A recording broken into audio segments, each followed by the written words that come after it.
Muy bien, gracias por seguir en sintonía y gracias por esos mensajes de que a qué horas empieza el doctor González Dubón. Nos estábamos preparando, así que le damos la bienvenida a nuestro invitado del día de hoy, al señor Adolfo Molina Sierra. Bienvenido. Karina. Qué gusto. El gusto Esta es mío. Su casa. Muchas Doctor, gracias por estar aquí. Un gusto, Karina. Gracias. Vamos a hablar de un tema exageradamente interesante y es que el 31 de enero de este año, 2020, se cumplen 40 años de la toma de la Embajada de España. Mucho se ha dicho, hay muchas versiones, pero hoy tenemos la grata visita de alguien que lo sufrió y que perdió a un ser humano muy especial para él. Y entonces, doctor, gracias porque usted es el que facilita esta entrevista y pues, ¿qué podemos hacer más que escuchar? Así que usted dirigirá hoy. Muchas gracias, Karina. Yo tuve el privilegio de conocer al licenciado Adolfo Molina Sierra hace más de 40 años. Y Gracias. digo privilegio porque pocas veces puede uno conocer a un hombre correctísimo, un hombre que se maneja siempre con la verdad, un hombre que heredó realmente de su padre todo el carisma y el amor por Guatemala.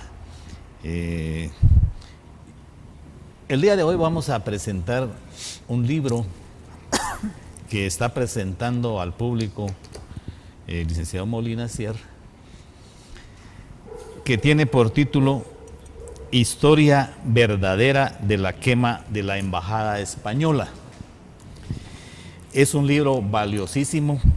Yo lo terminé de leer precisamente anoche y es increíble la investigación que el licenciado Molina Sierra logró hacer acerca de los hechos que precedieron, que ocurrieron y que más tarde llegaron a tener una trascendencia verdaderamente extraordinaria para la historia de Guatemala, pero que ha sido tergiversado, ha sido invertida la realidad, esa famosa inversión de realidad que hemos denunciado reiteradamente en este programa, que es una de las tácticas que utiliza la izquierda para presentar los acontecimientos en los que se ve involucrada. Quisiera que pusiéramos, además de la portada, la contraportada del libro, en donde hay una pequeña reseña de las actividades que ha realizado el licenciado Molina Sierra. El licenciado Molina Sierra es guatemalteco, es licenciado en Ciencias Jurídicas y Sociales, abogado y notario desde 1984. Se desempeñó como cónsul general ad honorem de la República de Filipinas entre 1981 y 2011. Fue miembro del Cuerpo Consular de Guatemala en el mismo periodo y su presidente de 1987 a 1988. Formó parte ad honorem de la Comisión de Belice del Ministerio de Asuntos Exteriores y fue asesor de este en 2004. Además de su trabajo como profesional del derecho, ha sido una pluma comprometida al escribir numerosos artículos en los que siempre ha querido a lo largo de 40 años reflejar la verdad de los acontecimientos que llevaron a la pérdida de su padre, el canciller Adolfo Molina Orantes, quien falleció precisamente durante la toma de la Embajada Española. Pero para que nos hable de este tema y nos fije un marco que permita entender cuáles eran las circunstancias que existían por lo menos unos días antes de la toma de la embajada, le cedo yo la palabra. Pito, bienvenido a Coyuntura Nacional. Es un verdadero gusto que estés con nosotros. Muchas gracias. Te dejo en José uso de Luis. la palabra. Muchas gracias. Mi agradecimiento a Karina y al doctor González Dubón de recibirme en el programa y darme la oportunidad de presentar este libro, que es simplemente mi versión publicada hacia un fácil acceso al pueblo de Guatemala, porque a pesar de que ya lo he hecho en varias ocasiones, mi testimonio está refundido en los expedientes judiciales y de otra naturaleza, y por lo que podemos percibir no ha sido posible que esto llegue a trascender al conocimiento del pueblo en general. La idea principal del libro fue esa, exponerlo y que fuera de más fácil acceso, a la vez de dejar plasmado mi testimonio en blanco y negro, toda vez que no nos hacemos más jóvenes cada día, y notándolo por la cantidad de personajes y protagonistas que son involucrados en el evento y que la gran mayoría ha fallecido ya, pues que contribuyera en esto a conocer la historia de esta etapa de nuestra vida en Guatemala. El marco de contexto en que se dan los hechos de la ocupación de la Embajada de España es el consabido conflicto armado que existía en nuestro país por una sedición revolucionaria que decidió tomar las armas en contra de un sistema al que quiso cambiar a lo largo de muchos años y muchos gobiernos. Cuando la guerra que esta sedición tenía en nuestro país llega al departamento de Quiché y empiezan a ver las bajas civiles y de los habitantes de la región, el entonces Ejército Guerrillero de los Pobres, que recién acababa de empezar en el año 78,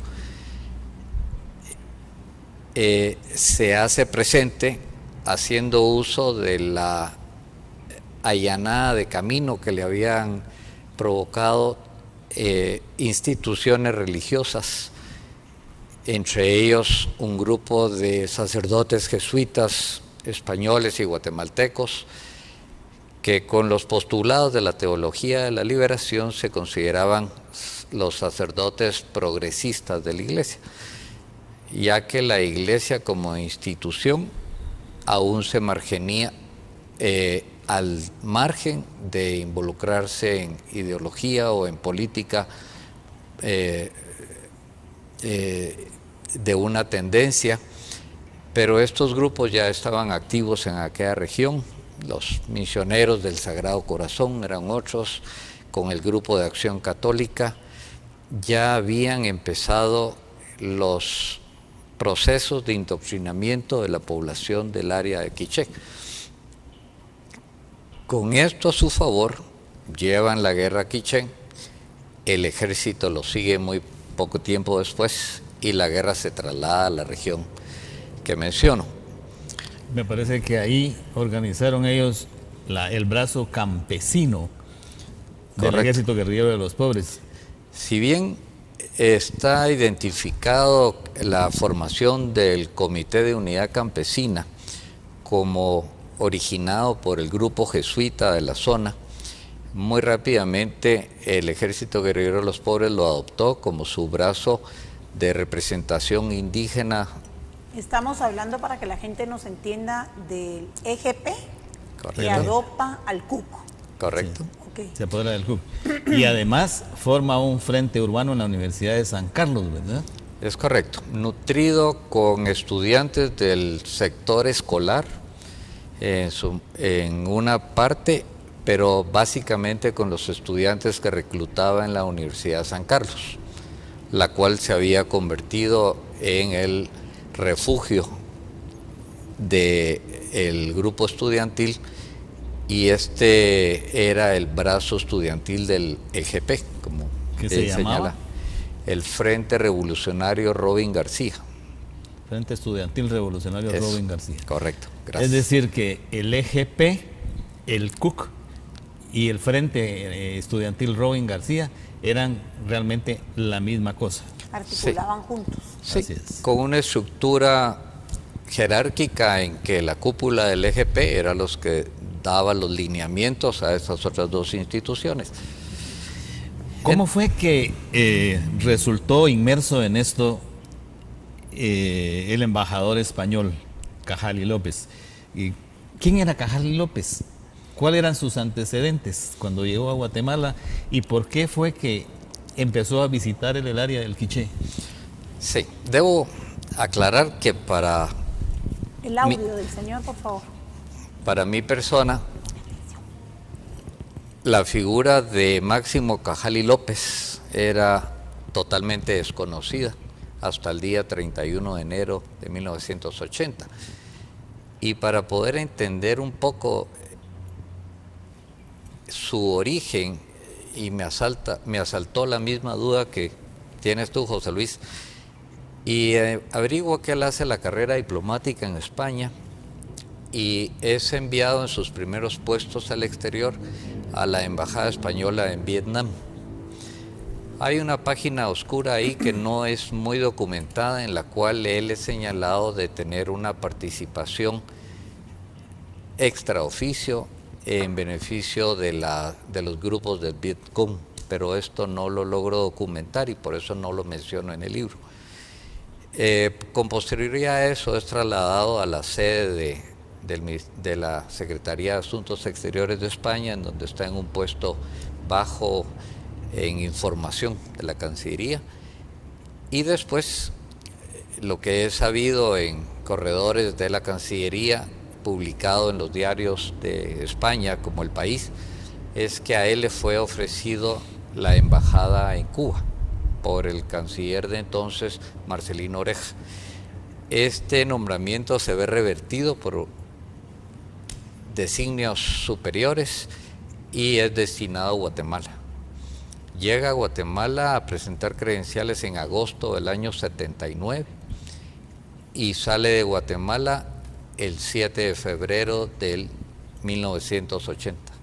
Escasos 5 meses en el país, pero desde que ingresa toma contacto con el grupo de sacerdotes jesuitas españoles que estaban en Quiché y empieza una serie de comunicaciones, él manifestándose muy interesado en el conflicto armado y las molestias que los sacerdotes denunciaban tener por parte del ejército a consecuencia de la actividad que ellos sostenían en aquella región.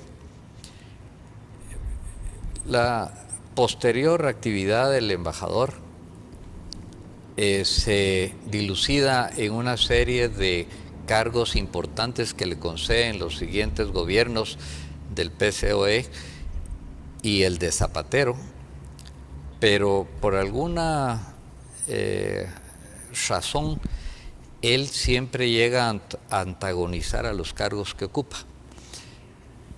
En un momento dado escribe un libro relacionado con la posesión española de las ciudades de Ceuta y Melilla y llega a exteriorizar que estas ciudades deberían ser devueltas al Reino de Marruecos, lo cual le acarrea una serie de críticas de todo el pueblo español, al extremo que es expulsado del Partido Socialista Obrero Español, a donde era afiliado. Posterior a esto, Zapatero lo regresa a representarlo en unas actividades de gobierno y ahí emite su opinión relacionado al conflicto que ya existía con Irán por el problema del desarrollo de tecnología nuclear. Y él da unas entrevistas diciendo que en su concepto Irán tenía todo el derecho de hacer esa tecnología, que inclusive tenía derecho de tener armas nucleares, ya que todos sus vecinos tenían. Pero eso era contrario a la política del gobierno español de ese entonces, y eso le acarrea que sea retirado del gobierno también.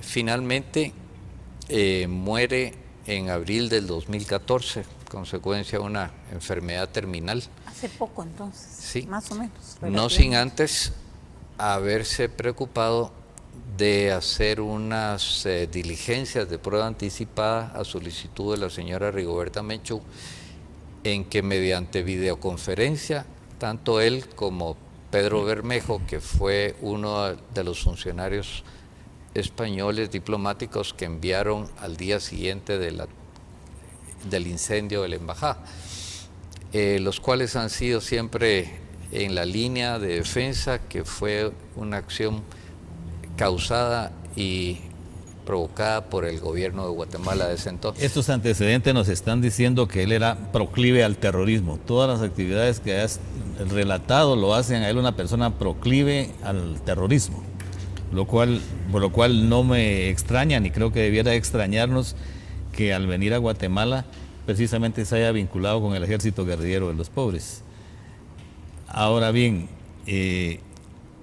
antes de que ocurriera la tragedia de la embajada, tengo entendido que había estado viajando a Quiché. ¿Nos puedes hablar algo de eso? Por supuesto. Trato de aclarar muchos de los mitos e informaciones que hay al respecto. Él realiza un único viaje al Quiché y lo realiza el sábado 26 de enero y retorna el 28 a los 2 días. Y encuentro la narración de su viaje en el libro que él mismo publica, el cual sostiene toda la gira e itinerario que hace, especificando que él únicamente se entrevista con los sacerdotes españoles a los cuales él visitaba, ya que quería saber de primera línea todas las actividades de la insurgencia y del gobierno que habían en la región y todos los conflictos que se causaban. Señala que el sábado, que uno de los días, que él está en Quiché, su última actividad fue almorzar con el obispo de aquella diócesis, que era Juan Gerardi, y retorna a la capital el domingo en la noche para iniciar la semana que concluyó en la toma de la embajada.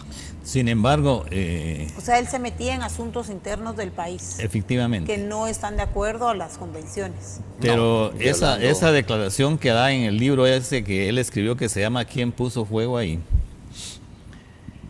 fue realmente, está desacreditada con las declaraciones del único de los campesinos sobrevivientes, quien en cuanto lo recogieron los bomberos dijo, le salió todo mal a este español.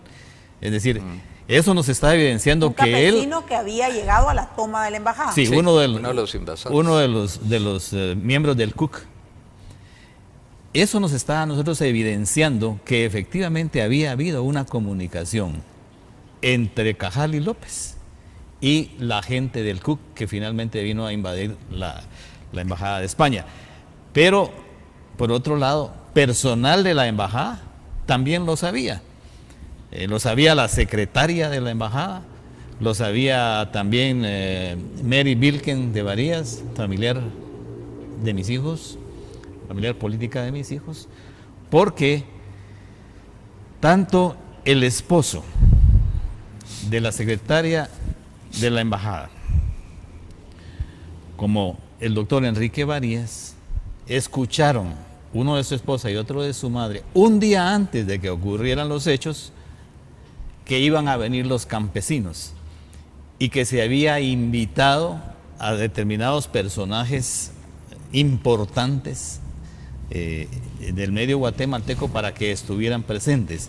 ¿Nos puedes tú contar algo acerca? ¿Quiénes eran estos importantes? De quiénes eran ellos, cómo fue que se urdió, realmente cómo coincidieron las cosas para que estuvieran a solicitud del presidente del Colegio de Abogados, tu padre y otros personajes en la embajada? ¿A solicitud del presidente del Colegio de Abogados? Sí, de Carlos Humberto Rosales, a quien conocíamos en el ámbito de los abogados como el Pepitudo Rosales. ¿Él fue sorprendido en su buena voluntad o él fue parte de eso?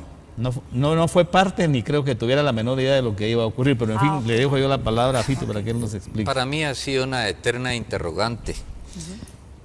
¿Qué papel jugaba tanto el licenciado Cáceres Lenoff como mi padre, Adolfo Melino Orantes, en la organización de unas séptimas jornadas de derecho procesal que iban a tener lugar en Guatemala.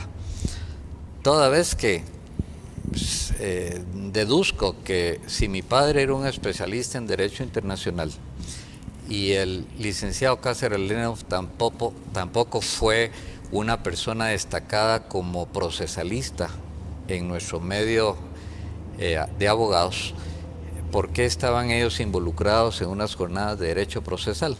Y entonces trato de indagar un poco de todo lo sucedido. Y solo tengo la pista en que fue una decisión del Colegio de Abogados a través del licenciado Rosales, quien solicita al doctor Mario Aguirre Godoy que se encargue de la organización de estas jornadas. El doctor acude en auxilio financiero de la OEA a través de su amigo, el licenciado que señalo en el libro, ahorita se me escapa el nombre, pero es Luis Zelaya Coronado. Jorge Luis Zelaya Coronado. Y entonces sí, es que... Esas memorias, Ram. Créanme que ya de repetir la historia tantas veces ya empiezo a perder el hilo. Jorge Luis Zelaya, quien era a la vez también exalumno de mi padre y conocido y amigo, viene a Guatemala a dar la noticia de que España se había interesado en financiar estas jornadas. Acude con Mario Aguirre Godoy al almuerzo rotario y ahí contactan a Eduardo Cáceres y a mi padre, que eran miembros rotarios, y los involucran al grupo organizador, los cuales aceptan con gusto y le solicitan al licenciado Cáceres Lenov que él se encargue de notificar al gobierno de Guatemala y a ponerlo al tanto de lo que se pretende hacer, y a mi padre le solicitan que haga las gestiones en la Embajada de España para agilizar la venida de los fondos españoles.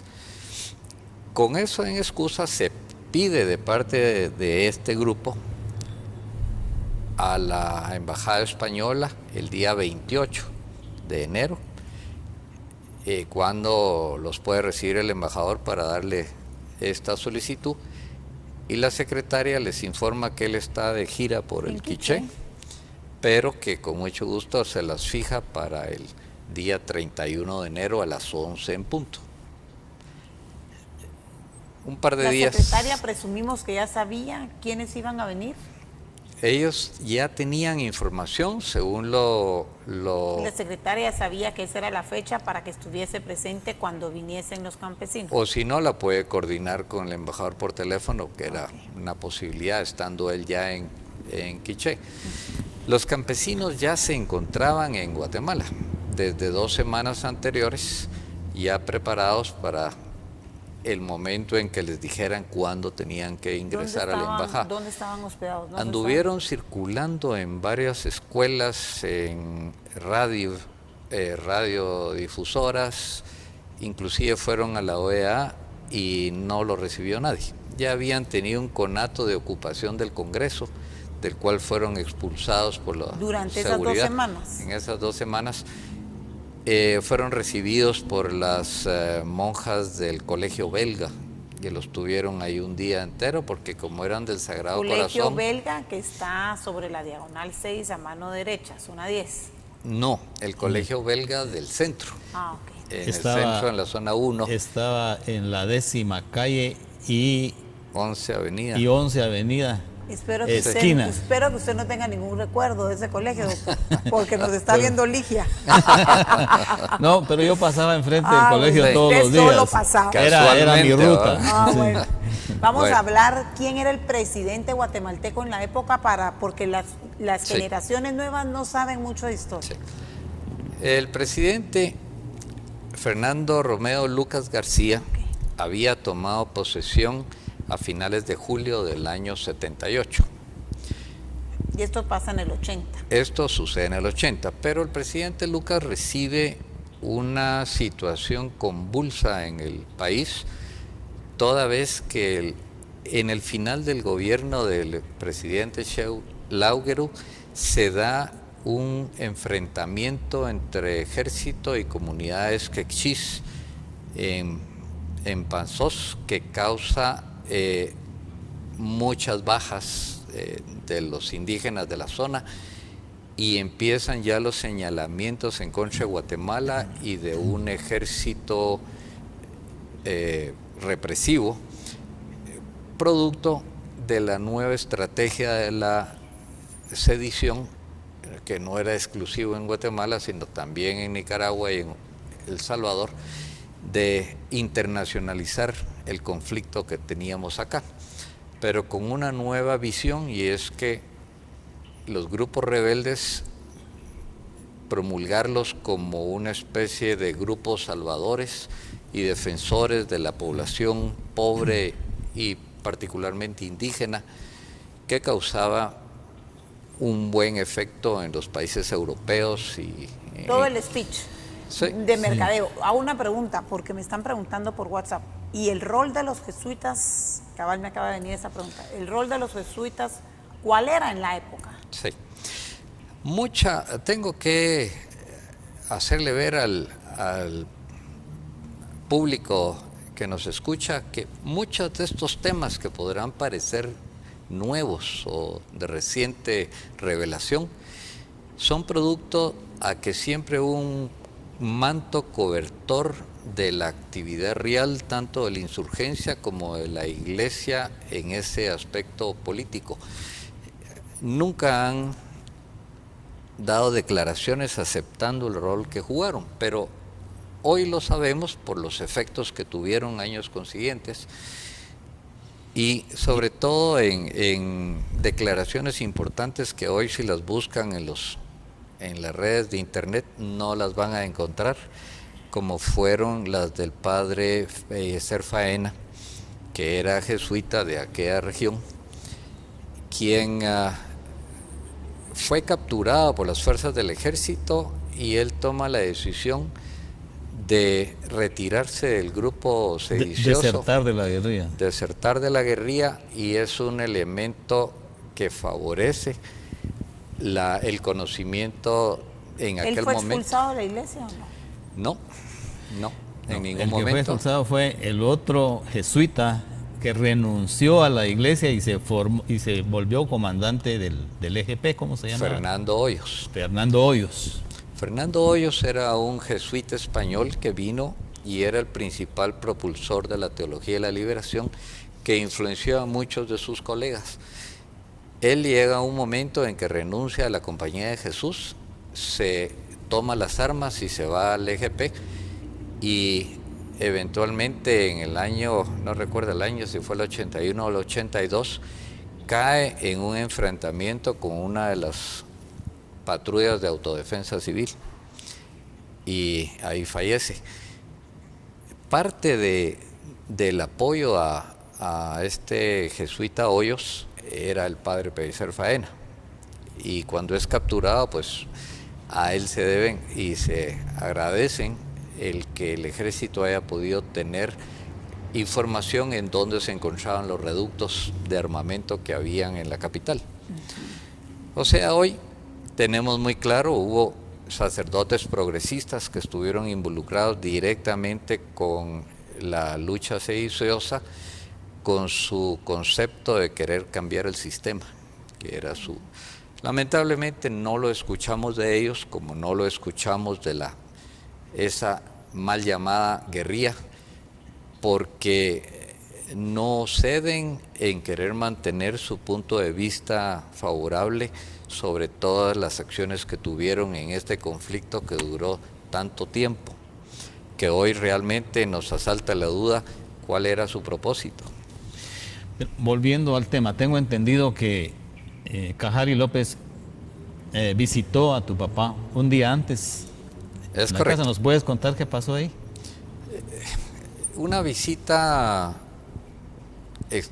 de sorpresa, anunciada por supuesto, que hizo él a la residencia de mis padres 1 o 2 días antes, por la tarde, con unas instrucciones dadas por él a mi madre cuando le abre la puerta y le pide que sea ella quien los atienda porque es un tema muy delicado. ¿Quién pide eso? ¿El embajador? Cajali López. Y entonces mi padre sorprendido porque si lo iba a ver 2 días después no entendía cuál era el propósito de la visita, pero la visita se resume a que llegaba a pedirle la confirmación expresa que iba a estar presente él el 31 y a rogarle que fuera Puntual. precisamente puntual, fuera de todo contexto diplomático y lógico. Se estaba tomando atribuciones que no están contempladas en los convenios internacionales con respecto al trato con Y los fuera países que acogen. fuera de la práctica completamente, ¿no? Y hechos que a nosotros nos llamaron la atención, pero no causaron ninguna Usted sospecha. era un joven como de 19 años, 18, Ojalá. Yo tenía 28 a la sazón. 28 años. Total que ¿Qué pasó Y- ese día? Un poquito antes de ese día, se sabe que todas estas gentes del Cook que anduvieron deambulando en la ciudad 15 días. así, durante 2 semanas anteriores, finalmente estuvieron siendo arropados y cuidados por gente del Frente Estudiantil Revolucionario Robin García, que fue con quienes ingresaron, porque ingresó el Cook y miembros del Robin García a la embajada. ¿Es correcto? ellos se alojaron porque pernoctaban desde que vinieron en la San Carlos, en las aulas universitarias. Y ahí muchos estudiantes contemporáneos de la época dan fe que ellos vieron cómo ahí elaboraron las pancartas, todos los letreros y mantas que posteriormente llevarían a la embajada, y también hay muchos testigos que dan cuenta de que ahí se armaron los cócteles Molotov con que este grupo ingresó a la embajada. Hay gente que todavía está viva, que lo cuenta o que lo contó en su... Estudiantes de aquella época, varios, muchos, Son ancianos. pero no son contemporáneos míos, no tan ancianos, pero son voces que se pierden en este escenario. Y que muchos quisieran su anonimato para no tener ningún tipo de repercusión. Déjeme que le haga un comentario en ese respecto, porque para mí ha sido toda una serie de emociones y de sorpresas y revelaciones el haber tomado la decisión de hacer el libro exactamente hace un año. Hoy que ya muchas personas lo han leído, uno de sus comentarios más comunes es decirme: ¿qué valor el tuyo de decir estas cosas? Yo honestamente no veo que implique un aspecto de valor en decirlas, porque esto es historia que nos debería constar a todos los guatemaltecos Historia de hace 40 años. y durante.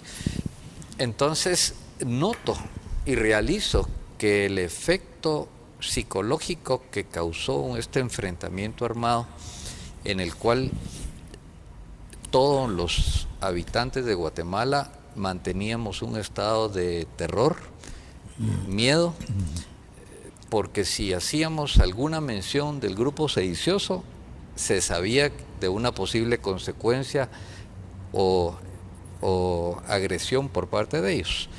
Y si se dejaba la más leve insinuación de una crítica al gobierno o al ejército, igualmente venían a por uno. Entonces, esa noción de terror y pánico que privó en la población 36 años no pasó inadvertida en la psiquis del ciudadano guatemalteco, y es una psiquis contaminada que el día de hoy está presente. La gente tiene un tabú de hablar de estos temas, tiene precaución en hacerlo, y veo que ha afectado más de lo que nos imaginamos todos, que nos ha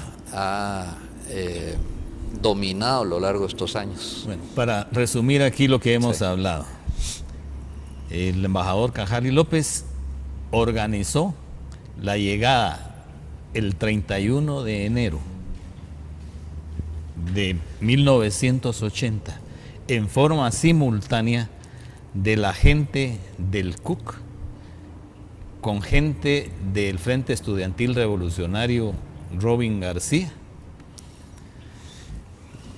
al mismo tiempo que iba a llegar, por cierto, no han mencionado al doctor Herrarte, que lo invitaron no sé por qué no llegó. Estaba fuera del país. Y alguien más que tampoco llegó. Estaba el licenciado Luis Valladares Sinibaldi, perdón. Luis Beltranena Valladares. Beltranena Sinibaldi. Sinibaldi. Padre de Beltranena Valladares. ¿Cómo no? Él estaba invitado por atender una reunión que venía un funcionario de la Real Academia Española, de la cual don Luis era miembro en Guatemala. Y fue citado también ese mismo día a las 11 de la mañana, como también lo fue la periodista española Soledad Cano. Y otros que fueron citados, según ellos, por la embajada, sin precisar quién, fue Augusto Bauer y Odette Arzú de Canivel, quienes estuvieron parqueados frente a la embajada desde las 9 de la mañana. Ella era la presidenta de la Cruz Roja, ¿no? No, Augusto Bauer Arzú era Augusto el presidente. Ajá. Y ella era familiar de él y los dos únicos de la Cruz Roja en un carrito que estaba parqueado frente al ingreso desde temprana hora. O sea que ellos ya estaban informados de lo que iba a ocurrir, de la toma. Pues como parte del libro es evidenciar que los personajes que aparentemente eran inocentes y casuales en ese momento han seguido constantes a lo largo de los 40 años en defensa de una actuación del embajador y en ataque a un gobierno del momento. Es muy fácil ver la actividad de doña Odette Arzú a lo largo de todos estos 40 años, que hoy es relevada en esa actividad por su hija María Elena Casaus, que ya empieza a dar declaraciones sobre el tema de la embajada, aunque no haya estado. Bueno, cuéntanos ahora qué pasó en la embajada. El 31 del 1 de 1980 a las 11 de la mañana. Sí. Voy a retomar tus palabras sugiriendo la organización hecha por el embajador. La impresión mía es que el embajador fue solo un peón más en todo el cuadro y en todo el proceso, ya que atribuyo la organización completa a los mandos altos del EGP, en el cual por una noticia del diario El Periódico, en una entrevista que le hicieran a Gustavo Meoño Brenner, él en esa entrevista se atribuye la autoría de la planificación completa. Él lógicamente tiene a su alcance, o el EGP, quien haya sido, tiene a su alcance a los grupos indígenas del Cuc, tiene a su alcance a los sacerdotes que operaban en la zona, tiene a su alcance al apoyo del embajador, tiene al Robin García, tienen cómo hacerlo todo esto funcionar. Los indígenas vienen en un interés de reclamo al gobierno de que aparezcan 9 de sus familiares que habían desaparecido en la zona del Quiché, señalados de haber dado muerte a 2 finqueros en la zona. Antes al Tigre de Ixcán. El Tigre de Ixcán fue 1 año y pico antes. Y una muestra de que la guerra aún no había llegado a esa zona es que cuando la familia Arenas hace la denuncia al ejército que había sido asesinado por la guerrilla, el ejército responde que no es cierto porque ellos no tienen información que la guerrilla haga presencia en la zona. Pero después de que asesinan a estos 2 finqueros, el ejército sí llega ante las denuncias de los familiares y al preguntar en toda la población de Chimel, todos señalan a estos 9 personajes, el ejército los captura y desaparecen. Los familiares de estos 9 son los que han estado movilizando el EGP en sus denuncias y son los que vienen a la capital a preguntar del paradero de ellos. Entonces, lo que hoy sabemos por las declaraciones de varios testigos reveladores en el juicio del 2014 que se realiza bajo el tema de la quema de la embajada, acusando a Pedro García Redondo, que es el único personaje que sigue vivo de las fuerzas de seguridad de aquella época, aparecen unas declaraciones de un señor de nombre Víctor Ferriño, que a la sazón era el presidente de la Asociación Estudiantil Revolucionaria Robin García, y de otro miembro y miembro de la Asociación de Estudiantes Universitarios, que es Juan José Hurtado Paz y Paz. Ellos dos manifiestan que acompañaron al grupo de indígenas y al grupo de estudiantes hasta dejarlos en la puerta de la embajada, cerciorándose que ya los 3 juristas han ingresado. Entre ellos el jurista su padre. Entre ellos mi padre, que llegaron muy puntuales, los 3 al mismo tiempo, como acostumbraban a hacerlo. Y los otros 2 eran Cáceres Lenov y Mario Aguirre Godoy. Correcto. Inmediatamente después de que atraviesan la puerta de la embajada, movilizan al grupo indígena que estaba en los alrededores y entran y cierran la embajada. ¿Le echaron llave a la embajada? Ellos mismos, sí. ¿Quiénes son ellos mismos? Los indígenas con personal administrativo de la embajada. Sí, pues, porque eran la los llave que no tenían. la tenían los indígenas. No, ninguna. Entonces, rápidamente se comunica esto al gobierno y en el despacho presidencial hay un personaje que hoy por hoy es orgullo del Ejército Guerrillero de los Pobres como el mejor ejemplo de un agente infiltrado en el gobierno, y es un personaje de nombre Elías Barahona, que logran ponerlo como vocero del Ministerio de Relaciones del Ministerio de Gobernación. ¿Y realmente era miembro del EGP? Era miembro del EGP con anterioridad y él entra. Qué error tan grande. Pero Bueno, tenía estamos viendo todavía Abrir hoy. la puerta. Teníamos la connotación de que él era sobrino del general Chupina. Era Chupina Barahona y este era Elías Entonces, Barahona. por ese cuello Logra entrar. Y él se mantenía al lado del ministro de Gobernación, Donaldo Álvarez Ruiz, y está presente en el despacho presidencial del presidente Lucas García en ese momento.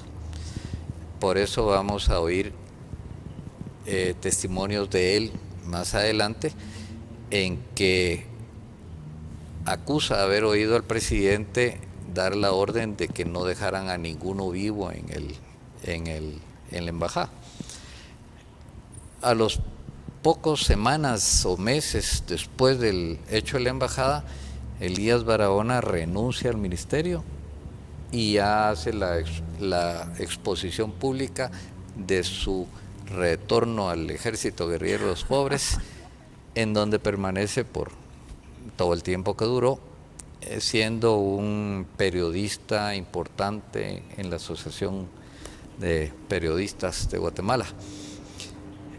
A él le toman la declaración para este juicio en artículo mortis, porque estaba con una enfermedad terminal. Se la toman previo a que inicie el juicio y fallece a los pocos días. Entonces, como verán, es un complot que les funcionó. Regresemos a ese día. Sí. Tiene detalles del día. Correcto. ¿A qué hora llegaste vos a la embajada? A nosotros nos avisa el chofer de mi padre, que estaba estacionado frente a la puerta, de que algo pasa en la embajada, porque él nota entrar el grupo de indígenas y que cierran la embajada y que empiezan a poner las mantas y a hablar con megáfono, y O sea, que ¿usted aparentemente... puede creer que el embajador y el grupo campesino secuestró a su padre y a otras personas con engaño? No puedo señalar que el embajador, porque él se encontraba en su despacho atendiendo a los juristas. Pero él fue La inclusive a organización. la casa y le pide a su madre que los atienda. Él estaba planeando un secuestro disfrazado de reunión. La suma de circunstancias y evidencias me hacen a mí hoy confirmar mi apreciación de que efectivamente esa toma no pudo haberse dado si no hubiera sido con la colaboración de él. Planeada. Inmediatamente empezaron a poner mantas y a dirigirse por Sí. megáfono hacia afuera. Nos avisa el chofer buscando un teléfono y ante esa sorpresa mi madre, como primera reacción, toma el teléfono y llama a Donaldo Álvarez Ruiz, porque recordemos que él había sido miembro del gabinete del presidente Schelaugeru también, en el mismo cargo, y por ende compañero de gabinete de mi padre como ministro de Relaciones. Y teniendo el acceso todavía vigente, habla con él y él le dice que no se preocupe, que toda la situación está bajo control y que estarán vigilando y protegiendo la vida de los rehenes. No satisfecha, llama al ministro de Relaciones, el ingeniero Eduardo Castillo Valdés, quien solamente le responde que él no tiene conocimiento de nada, que no está enterado. Y entonces parto yo de inmediato a la embajada para ver en qué podría auxiliar a mi padre. Y llego como a las 11:30, calculo yo. Ya estaba todo el ambiente rodeado de la policía, de detectives, de observadores, de mirones, mucha De gente. prensa, periodistas. de todo. Periodistas, Aquí el mundo estaba ahí. recuerdo yo. televisiva y de radio y escrita. Aquello, todo en un ambiente tranquilo, porque la policía no tenía ninguna acción, estaban replegados en los alrededores, solo vigilantes. El director de la PNC era. En ese momento el director era Germán Chupina, pero no estaba él ahí. La figura que yo veo como de mayor rango allá era Pedro García Redondo, Él era el jefe del Comando 6. el jefe del Comando 6. Nosotros le decíamos de la judicial porque no conocía tanto detalle en esa época y era conocido el hombre porque salía casi que a diario en los periódicos. Esta parte de mi testimonio hago la salvedad que es la única que ha sido tomada en cuenta en 2 declaraciones judiciales y ante el esclarecimiento, la Comisión del Esclarecimiento Histórico del país y por doña Rigoberta Menchú, porque el único propósito de haberlo sacado es para señalar a Pedro García Redondo que sí estaba ahí. Todo lo demás ha sido descartado, pero esta parte sí la han conservado en toda la hilación. Entonces me reúno ahí con el personaje que tú mencionas, con Enrique Varías, Con el doctor Vilken, Enrique Varías Vilken. a quien nos conocíamos Primo por de mis razones de hijos. ser compañeros del colegio, la preparatoria, y estamos ahí pendientes en lo que sucede, muy preocupados por nuestros familiares. La madre de él estaba adentro y en un momento sale un personaje del personal administrativo en la embajada a hablar con los periodistas y les dice que si quieren entrar a entrevistar a los invasores, Quique se va con ellos. Y él menciona que su madre tiene una condición cardíaca y él llegan a la puerta donde estaban recluidos todos los invasores con sus rehenes y con todos los diplomáticos. ¿En qué parte de la embajada era? En ese momento era en el primer piso, en uno de los cuartos del primer piso.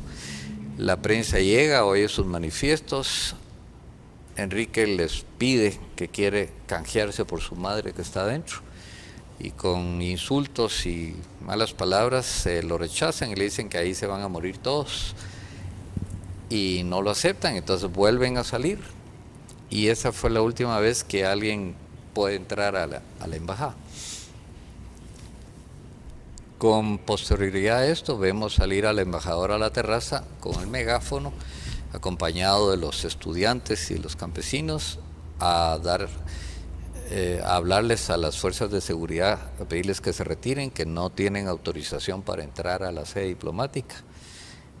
Después de él sale mi padre, que también ponen a que habla, a pedir que haya un diálogo, a pedir que haya una negociación para evitar mayores problemas y que respeten. El embajador secuestró a la gente.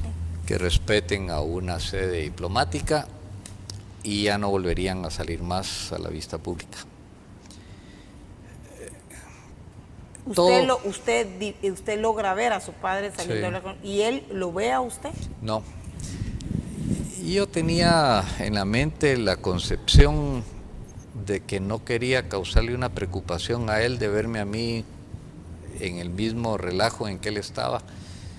No quise darle una preocupación más, simplemente estar atento que podía hacer uno en esa posición.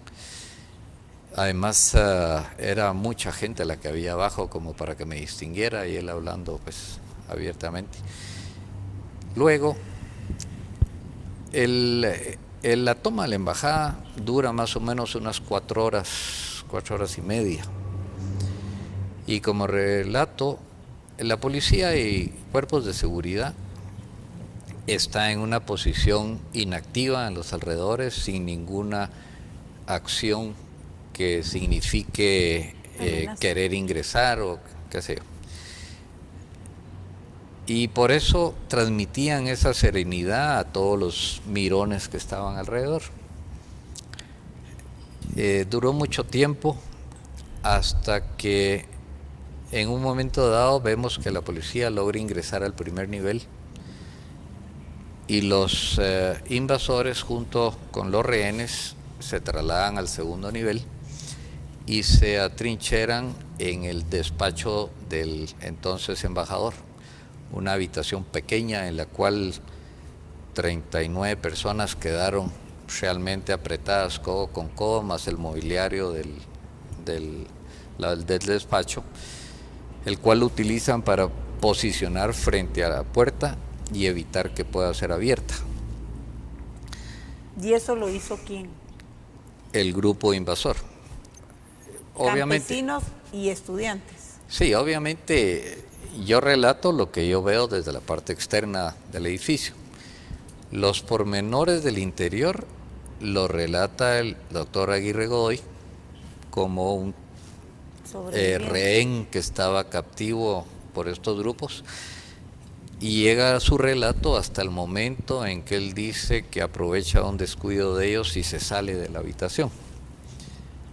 Y de esa manera lo captura la policía afuera y lo llevan. Nosotros afuera vemos pasar al personaje, lo meten en un vehículo que estaba aparcado a unos metros de la esquina, permanece ahí un tiempo y luego se va con rumbo desconocido. Yo no sé quién es porque no lo conocía en ese momento, solo vimos una persona con traje y corbata que salía. Y luego de eso empezamos ya a ver que hay una actividad de la policía tratando de ocupar el exterior del edificio y el interior. Quiero hacer una Sí. observación. Yo oí las declaraciones del doctor Mario Aguirre Godoy 2 veces en la Liga Pro Patria, y lo que él le manifestó a la policía es que la gente adentro tenía armas de fuego y tenía bombas molotov. Sí. Eso era algo muy evidente que se distorsionó con posterioridad porque la versión tergiversadora fue motivada y apoyada por el descrédito que sufrió el gobierno de Guatemala por haber asaltado una embajada. Y entonces, obviamente todo el mundo tomó la versión del otro bando que acusaba al gobierno de haber tenido la intención premeditada de matar a todos los que se encontraban ahí y de haberla quemado. El hecho es que la policía empieza a trepar por el edificio, a romper ventanas, posiblemente con intenciones de poner un dispositivo de gases lacrimógenas que forzara a los invasores a salir. Porque es obvio que la policía no llegó con las instrucciones de ir a matar a todo el que viera, porque pasó 2 horas y media afuera de mirones y fue hasta un momento en que les dan la instrucción de que asalten la embajada. En el libro yo no hago excepción de nadie del que yo considere que tuvo una participación directa en el fallecimiento de mi padre. Y por esa razón también señalo la acción de la policía, de los detectives y del gobierno de entonces, que actuó sin ninguna consideración a la vida de los rehenes que se encontraban ahí. Actuó con una decisión política de no ceder a las demandas de un grupo sedicioso que estaba en guerra con él y con la intención de no acceder a sus pretensiones. Empezamos a ver de pronto que salen disparos por la ventana del interior del despacho del embajador y se pueden ver claramente porque penetran los vidrios, se ve la huella de la bala pulverizando el cristal, que son hacia afuera. No vemos que ningún policía haya hecho uso de sus armas, si bien las tenían en la mano, pero ninguno dispara. Y al escuchar los primeros disparos, todos los policías salen a parapetarse donde pudieron y desalojaron el edificio. En ese momento vimos una explosión sorda y empieza a salir un humo negro por la ventana. Gritos.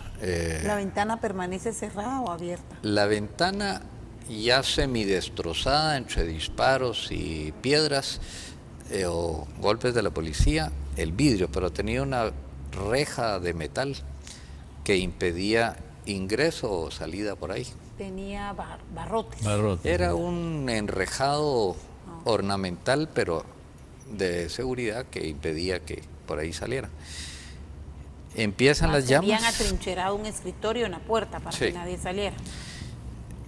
Por declaraciones del conserje de la embajada, que la policía captura a medio camino de la ocupación y lo llevan a manera de escudo hacia la puerta del despacho del embajador y están ahí tratando de que abran abrir la puerta, cuando de pronto la puerta se semiabre, ya el fuego iniciado adentro, y sale el embajador.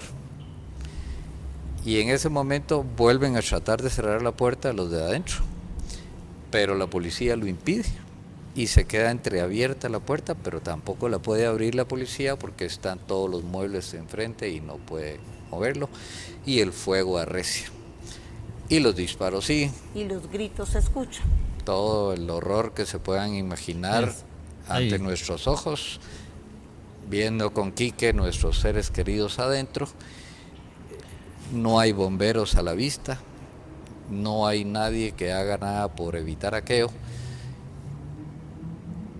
hasta que el fuego baja en intensidad y entonces la gente deja de gritar.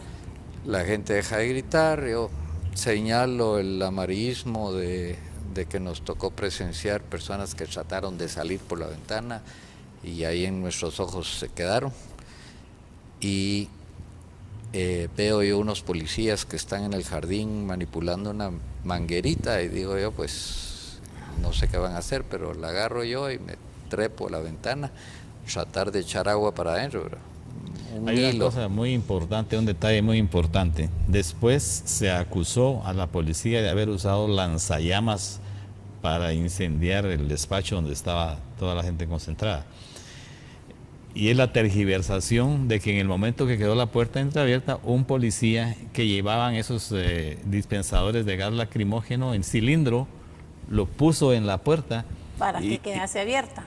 Y para disparar gas lacrimógeno para obligarlos a salir. Pero el gas lacrimógeno no es inflamable, no puede agarrar fuego. Pero después, sencillamente porque Odette Tarzú de Canivel dijo que a ella había visto que habían entrado con lanzallamas, la izquierda tomó esa declaración de ella para acusar a la policía de usar lanzallamas. Pero usted nunca lo vio. Que ni existían en Guatemala los lanzallamas. Todos vimos al policía nacional uniformado portando el cilindro, que para nosotros los guatemaltecos de aquel entonces no era ninguna sorpresa. Y yo trato de justificar la existencia de este aparato en el equipo del pelotón antimotines que se llamaba en aquel entonces, pelotón modelo, ¿verdad? porque había sido noticia de prensa el arribo a Guatemala de este equipo y salió en la primera plana de Prensa Libre y entonces repasando el origen, encuentro que hubo unas manifestaciones muy nutridas y muy dañinas en general, en oposición a la medida que tomó el presidente Lucas García en octubre de elevar el pasaje público de 5 a 10 centavos. Y esto generó tal repudio popular que el pueblo salió a la calle a reclamar el aumento, pero rápidamente se vio nutrido por los anuncios de la AEU, del grupo sindical, del grupo magisterial, y esto se volvió las peores manifestaciones que ha tenido Guatemala en su historia. Sale por la parte de atrás el embajador y lo llevan clandestinamente al hospital Herrera Yerandy. Sale por la puerta de la embajada, ya escoltado por la policía, lo meten a un bus de la policía por un tiempo y luego de ahí se lo llevan al Herrera Yerandy. Finalmente llegan los... Huye del Herrera Yerandy por una puerta de atrás, creo yo. No. Un carro... No. Después de los días. No, tampoco. O sea, esa historia es falsa. Es falsa. Porque esa parte de esa historia la había sabido yo. El embajador llega al Herrera Yerandy. Contado por la esposa.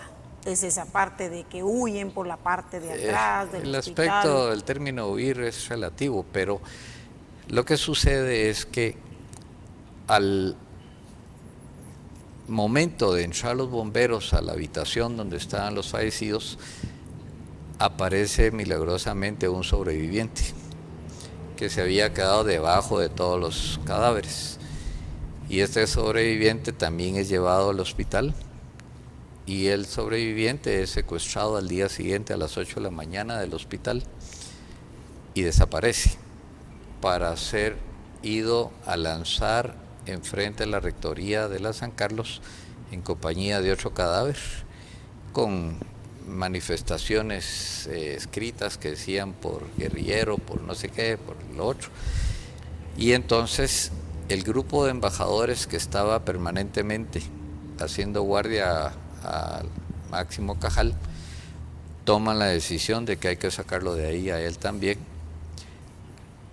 Abordan a la embajada americana lo recibe como invitado y entonces lo trasladan en sus vehículos diplomáticos del Herrera a la embajada americana, donde permanece hasta el día 7 de febrero, en que sale de Guatemala, porque coincide con la fecha que España le da a los diplomáticos guatemaltecos allá de que salgan de España. A mí me llamó mucho la atención del comandante de bomberos que prestó declaración y cuya declaración aparece en tu libro, que cuando él entró entre los cadáveres, una mano lo tomó de un tobillo.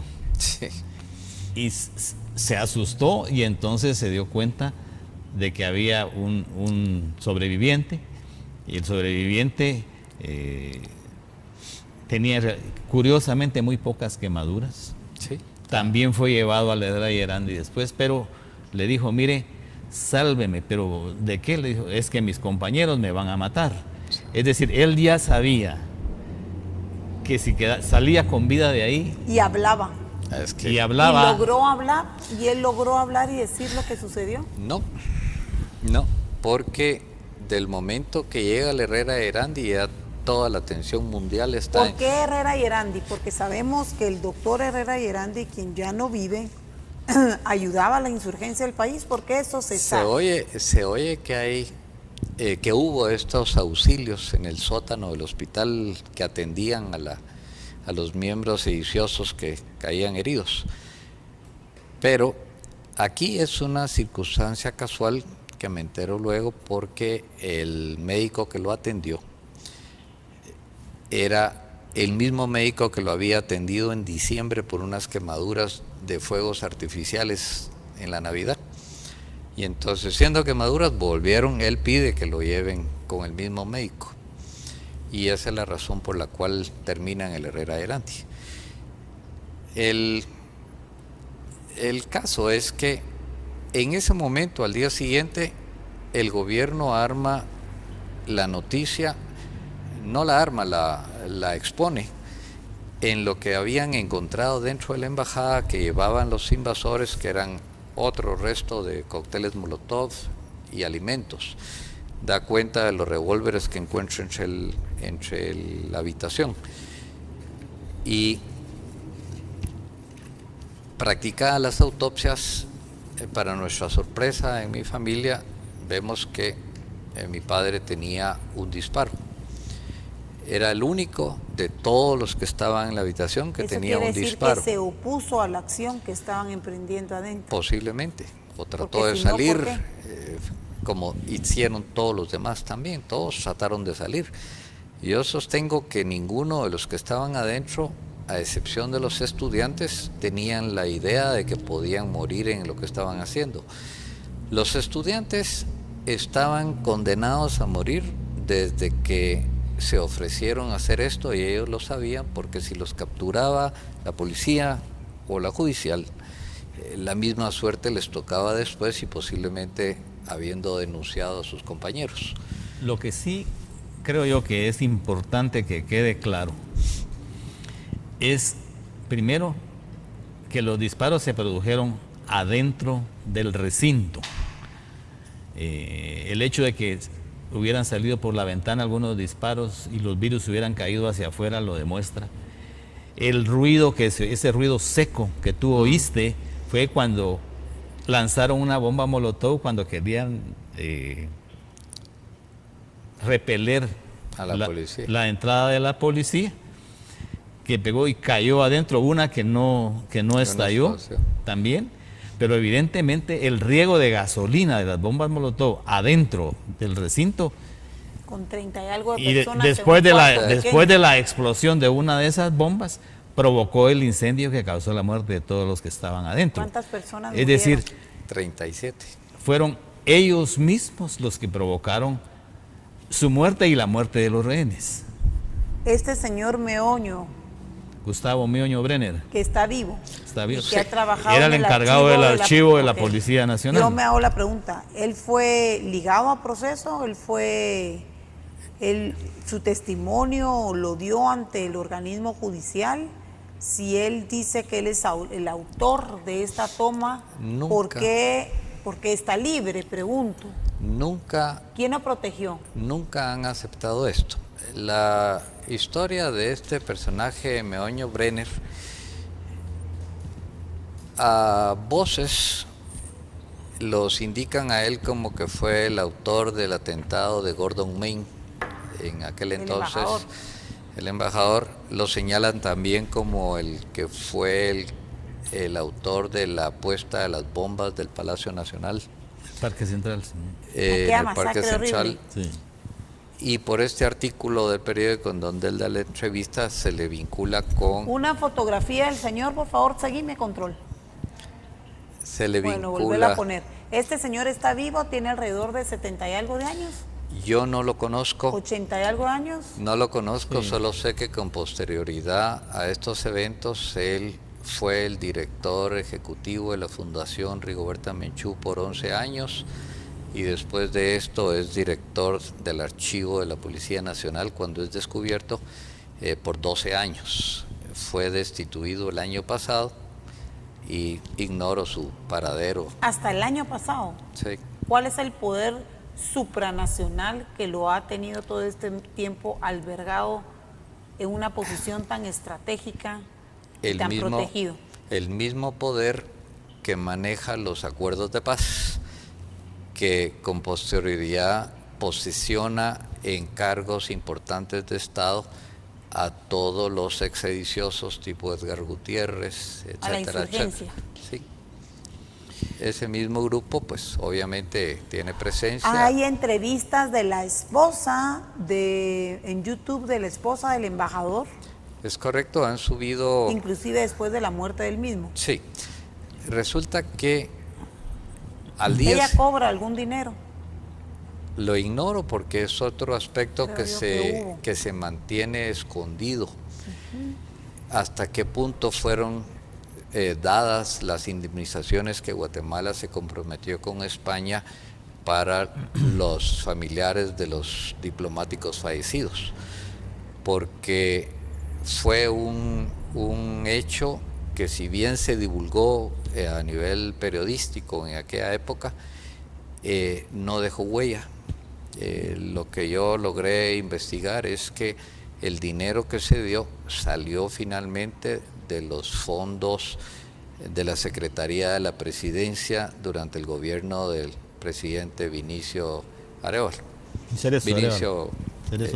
Hay otro personaje importante en estos acontecimientos, que es Yago Pico de Coaña, que tengo entendido te amenazó a ti en la iglesia en la misa de 9 días de tu padre, y con quien mantienes en España una discusión en los medios de comunicación. ¿Quién es él? Yago Pico de Coaña era un funcionario diplomático de la Embajada de España durante la época en que mi padre fue ministro de Relaciones, y por eso se conocieron.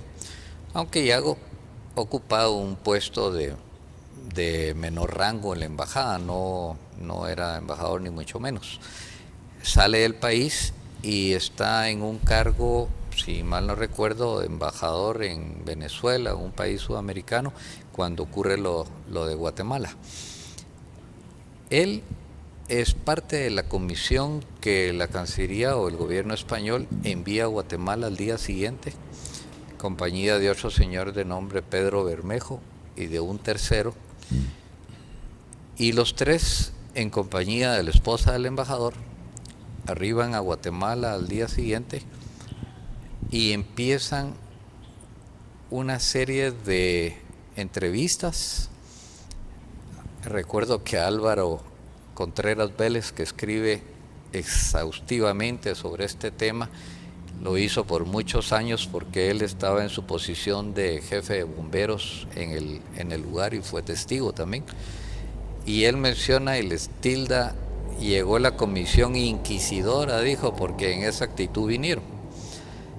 Por este Yago Pico de Coaña, él solicita una entrevista con nosotros en la casa de mis padres, y cuando llegan empiezan una defensa de oficio de la participación del embajador, que obviamente nosotros, ya caídos en cuenta de su responsabilidad, empieza la discusión al extremo que les tuvimos que pedir que mejor se retirara. Ellos van a permanecer siempre al lado de todo evento relacionado con la embajada a lo largo de esos 40 años hasta la fecha.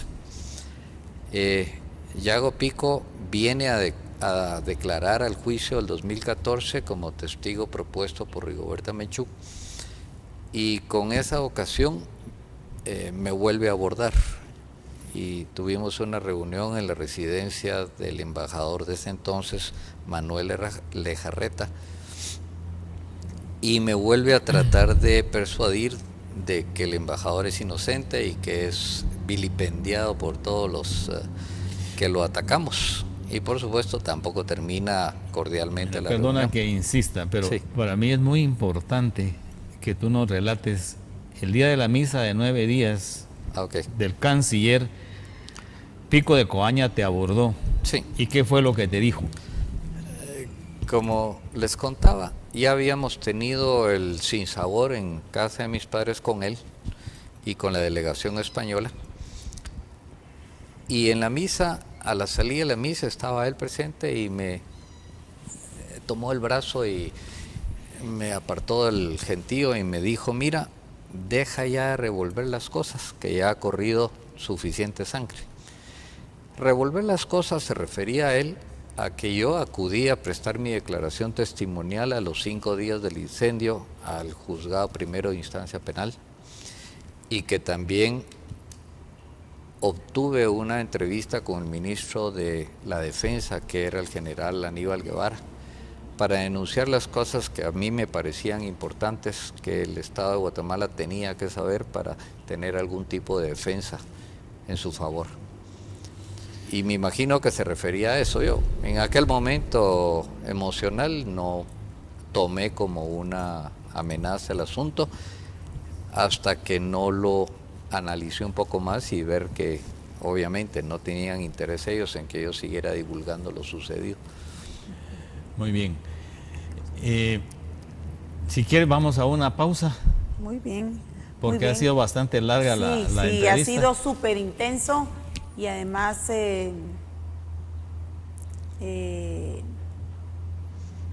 ¿cuál es el vocablo que debe usar como adjetivo? Emotivo. No, duro, Sí. duro de recordar. Yo era una niña y estaba en el colegio, pero por supuesto que las imágenes las tengo grabadas en mi mente. Creo que para la gente de mi edad, a los 51 años, todos recordamos el suceso, pese a que éramos niños. Yo tenía 11 años, Sí. estaba en 5º grado primaria, pero hay sucesos que no se olvidan. Así que si me lo permite, doctor, Claro. vamos a una breve pausa y regresamos enseguida con las conclusiones en cuanto a este tema. No se vayan, por favor.